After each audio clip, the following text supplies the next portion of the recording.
Tinatayang mahigit 14 million pesos ang halaga ng mga alahas at pera ang tinangay ng mga kawatan matapos nilang looban ang dalawang jewelry stalls sa loob ng isang mall sa Barangay San Pedro, Pagadian City, dakong alas 2:45 ng madaling araw noong Hulyo 31.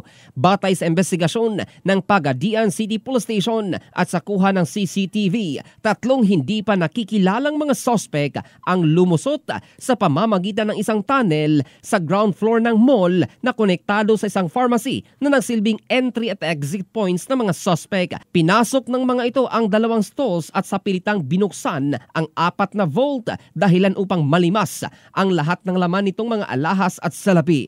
Ayon kay Lieutenant Colonel Jerwin Cagurin, hepe ng Pagadian City Police Station, kasalukuyan na nagsasagawa ng masusing investigasyon ang kanilang hanay, katuwang ang mga personahe ng scene of the crime operatives.